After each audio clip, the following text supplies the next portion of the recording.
More on this, I'm bringing Gabriel Hetland, a political sociologist who specialises in Latin America. Gabriel Hetland, thank you very much for being with us here on France 24. We appreciate your time, sir. This situation is not over, is it, by any stretch of the imagination?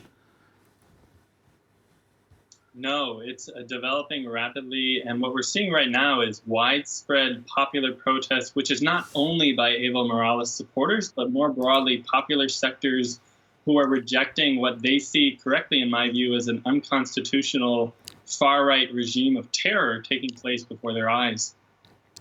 If Morales is not allowed to return, do you see any way of placating his supporters with the current setup? I think that there absolutely needs to be free and fair elections, and they have to happen very quickly. According to the Constitution, they should be called within 90 days. And if that were to happen, and if there were sufficient political guarantees for all parties, including the previous governing party, the MAS, to participate, as well as a complete cessation of the violence which is, terrorizing ordinary Bolivians day by day, if those changes were to happen, I think, yes, we could find a resolution to the conflict. But if those changes didn't happen, I think we'll continue to see very widespread opposition to this regime. You have clearly a deep knowledge of the region. Can I ask you, Janine Áñez, who's set herself up as the interim president, is she part of the solution or part of the problem?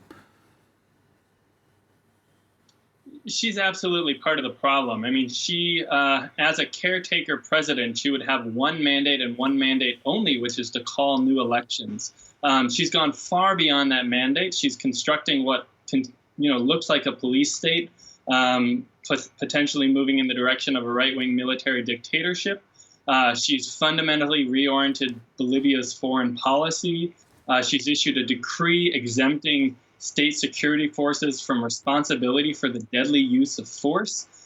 She's talked about bringing the Bible back into the presidential palace. And she's stoked anti-indigenous racism. So she is absolutely part of the problem right now. And she needs to do a complete 180 on all of those highly disturbing actions if she wants to be part of the solution. But I find it very difficult to believe that she will be. There are some very disturbing things that you listed there, Gabriel Hetland. In terms of what happens next, or what should have happened next, rather, Evo Morales perhaps a fault for not preparing the succession, because many people are saying, of course, you can't mess with the Constitution, which it seemed he was trying to do by seeking another mandate. Yeah, I mean, I think that Evo Morales certainly has a role in everything that we're seeing, although I don't think that takes away from any of the disturbing analysis we have of what's happening now. I mean, Evo Morales is not in Bolivia. He is not killing people on the streets. He's not issuing these highly questionable orders. He's not forcing politicians to resign, promising to hunt them down. But yes, he indeed did make mistakes. We can talk about the broad mistake of not building a succession to himself. Very questionable, his decision to run again in this election, and that, he did have legal authority to run. People can debate whether or not that should have happened, but courts did allow him to run. The Organization of American States, at the time that decision was passed, didn't say anything negative towards it. But all that said, certainly he, bears some responsibility for triggering some of the conflict that we're seeing now. But I think it's very important to pinpoint the present blame for what's happening on the streets in Bolivia is really the illegitimate Áñez regime that is engaging in all of these really, frankly, atrocious and horrifying actions. And that violence, as you've said, is possibly the most disturbing thing that we're seeing right now. And then the hint of what might come after that violence is even more scary in terms of the things that you consider that might happen given the precedents that have gone on in the region in the past. Where's the solution? How does this stop? Who can stop it? Where's the influence that's going to actually keep this in check?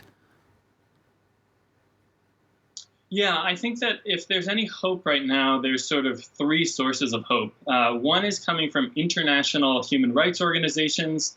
The High Commissioner for Human Rights, Michelle Bachelet, former president of Chile, has condemned what's happening. The Inter-American Commission on Human Rights has also condemned it. We're seeing Democratic politicians in the United States, Bernie Sanders, even Elizabeth Warren, who just came out with a statement, The Foreign Relations Committee in the House of Representatives in the U.S. has condemned what's happening. So that's a hopeful sign, number one. Number two, there has been some discussions between some factions of the opposition and the MAS about moving towards free and fair elections. And if that can continue, that would be very good. And then third, I think it is hopeful to see the massive mobilizations across the country, which we have to recognize are by and large, if not entirely, peaceful. And these are ordinary Bolivian citizens who are rejecting the virulent racism, the violence, and the illegitimacy of the government. And I think they're proposing very concrete solutions. They're proposing that a government that has engaged in these sort of actions should resign immediately. There should be free and fair elections called right away. The military should go back to the barracks, and Bolivia should move towards what all parties are calling a pacification, but not a pacification on the backs of violence and that sort of thing, but really a genuine dialogue, a genuine negotiation, which requires a cessation of the violence. And I think, as you're rightly noting, a cessation of the political repression, which is currently happening against MAS officials. That doesn't exempt MAS from criticism, but it points to what really needs to happen now, which is a transformation in the Áñez regime's attitude towards the vast majority of Bolivians who are being heard right now and saying they do not like what they're seeing. Gabriel Hetland, Associate Professor of State University of New York, political sociologist specializing, as we heard there, in Latin America and particularly in Bolivia. Thank you so very much for sharing your time and, most of all, your analysis of the situation with us. We appreciate it. Thank you very much indeed.